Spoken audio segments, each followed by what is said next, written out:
Stephen. Hey, Justin, I know your role on that team in 2018 was just totally different than what it is now, but you did get an opportunity. On 2019? 2018 when you played Bama when you were still at Georgia. Oh, yeah. But it's a different role, obviously. It's more than just you coming in for a couple of series or a couple of snaps or so. But do you remember anything from that game? Because a lot of those guys still have a role. And I don't know, is there anything you can take from that and actually use it as experience for now? I remember it. I mean, you know, a freshman playing in that game, I was just like, I'm actually like in this moment. But that's pretty much the biggest thing I remember, of course, from that game. And of course, you know, the few plays I went in. But I take a lot from that game, of course, playing Alabama and playing those guys. But yeah, just being at the stage, I feel like that's the biggest thing that I remember. Next will be Andrea Adelson. Andrea. Justin, I'm wondering, since you and Trey are both from Georgia, how well you all knew each other, whether you had a relationship or friendship before he got there, and just how you've seen him really turn things on the last few games. Yeah, I mean, I think I've known Trey since my junior year in high school. We actually played against each other my junior year. He was a senior at the time. But I think we beat him. Yeah, we beat him by like 2 or 3 touchdowns. But yeah, I've known Trey for a long time. We have one of the same trainers that, you know, we've been working out literally together since probably like my senior year, junior, senior year of high school. So we've known each other for a long time now, for sure. Next is David Hale. David. Hey, Justin, I was actually just texting with your high school coach, and he said to tell you Coach D says, hey. I remember talking to you before about when you were leaving Georgia and you had talked to Coach Day, but you had not yet actually set foot on campus at Ohio State when you committed there. And I know the first week or two was probably not the easiest for you either. What was it about your connection with Coach Day that made you confident that you had made the right decision to go to Ohio State? And when did it sort of click that, like, yeah, this is going to work out okay? I think, you know, the connection that me and Coach Day had from day one was genuine. Of course, everyone knows he's a great offensive-minded coach, and I knew that he was going to make me a better player, and that's all I was really worried about when choosing the school. So, and when I knew it was going to work out was the first touchdown scored against FAU during the first game of last year. So, yeah. Next, we'll have Michael Casagrande. Michael.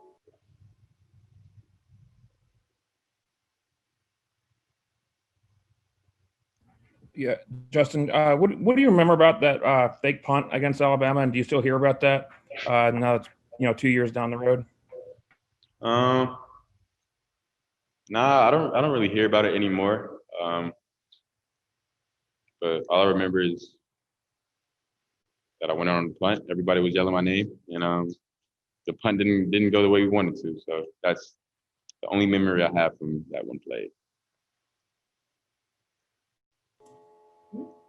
Next is Laine Higgins. Laine.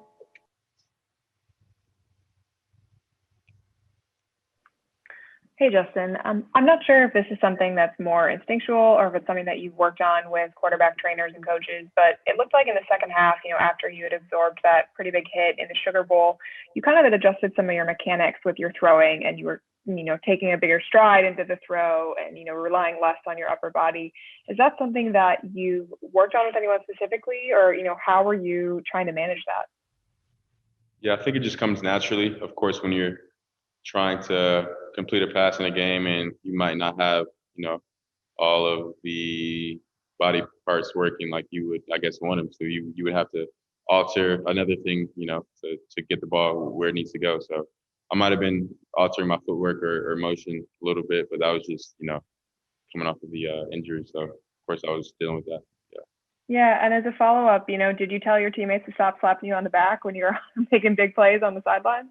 Nah, I don't think they smacked me right there in the side, not right on the side, but of course, I think those guys were cognizant of my injury, so I didn't really get a lot of slaps or a lot of punches to the side.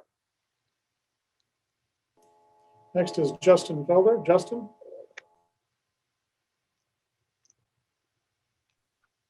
What's up, Justin? I'm with Fox 5 in Atlanta. I want to follow up on, I think it was Andrea's question from a minute ago. What more can you say about your relationship with Trey, how that's kind of grown? And have you guys kind of compared your journeys at all, starting out at other places, ending up here in the national championship game and being two Cobb County guys, you know, trying to play for a national title? Yeah, I mean, it's definitely crazy just seeing the position we are where we are right now.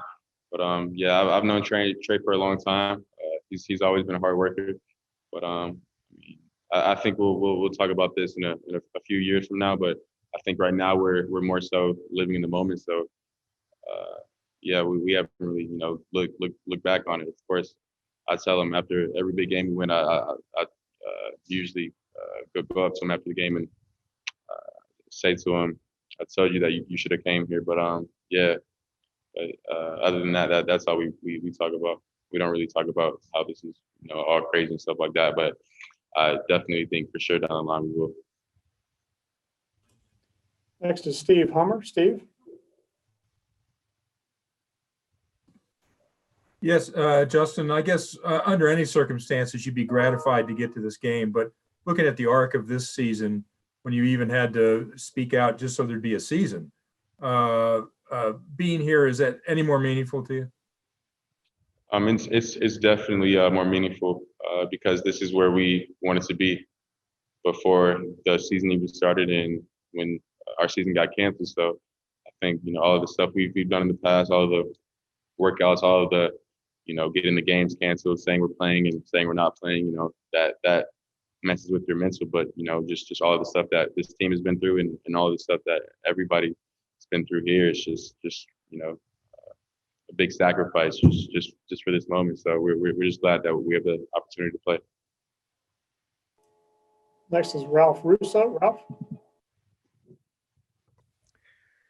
Justin, playing off the question you had earlier about what you sort of what connected well with Coach Day, was there anything in particular about the offense or anything you remember talking, you know, hey, here's how we're going to play, that made you feel like, oh yeah, this would work for me?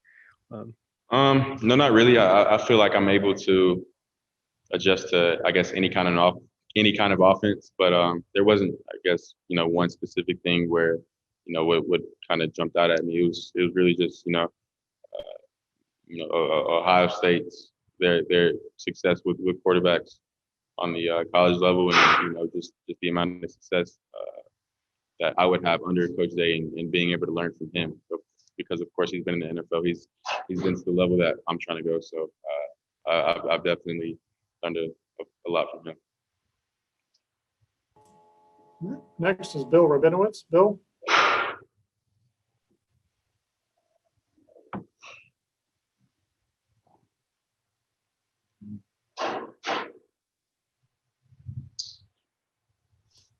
Bill, are you there?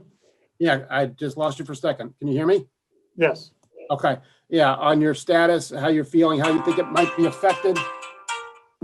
And if you want to clarify anything that you said after the game about how everything was handled. Yeah, I think, you know, what I said after the game was kind of taken out of context. You know, I just want to make one thing clear, that it's that I have, you know, my full trust is in the trainers here at Ohio State and Dr. Borcher. So I wasn't, you know, I guess hesitant on taking anything that they would give me, but I was just trying to do whatever I could do to get back on the field. And I think those guys handled it, you know, the way I would have wanted it to be handled. So I just put my full trust in those guys, and, you know, I see, you know, how they, you know, deal with guys here, and I have personal relationships with all of them. So I just don't want anything I said, you know, in the post game interview to kind of get taken out of context and just be like, oh, they just shot him up and sent him back out there. No, it wasn't like that. I think they did a full, you know, I guess, analysis of, you know, my injury and how it was, and they thought they did what they thought was best. So yeah, I was fully comfortable with that. But I'll be good come Monday night. And you don't think you'll be affected at all? I'll be good by Monday night. Next, we'll hear from Brendan Gulick. Brendan?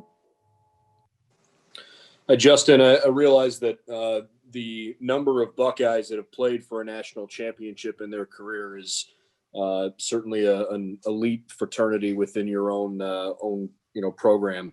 Have you personally, or as a team, have any of you guys heard from former guys that have played for national championships, and have they shared anything with you that you could share with us?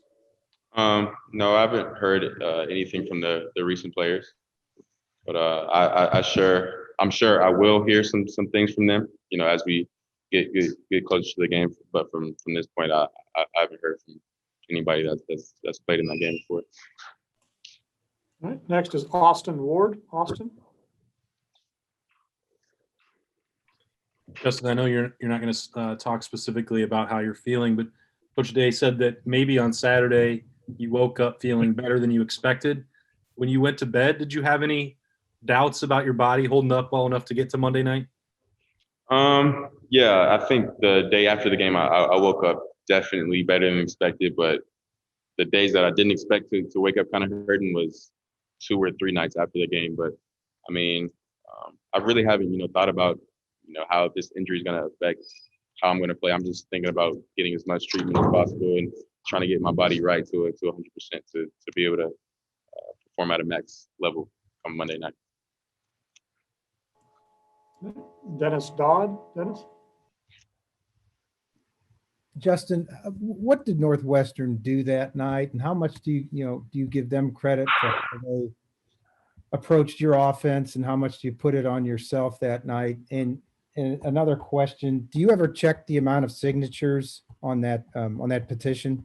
Because there's quite a few now. I'm sorry, say that again. Do you ever check the number of signatures on that crowdsourced petition that you started at the beginning of the season? No, I mean, I stopped probably checking it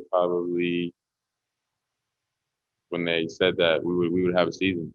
At that point, that was the whole goal of it was to have a season. So after they said that we were able to have a season, I was, just fine with whatever number that was up there.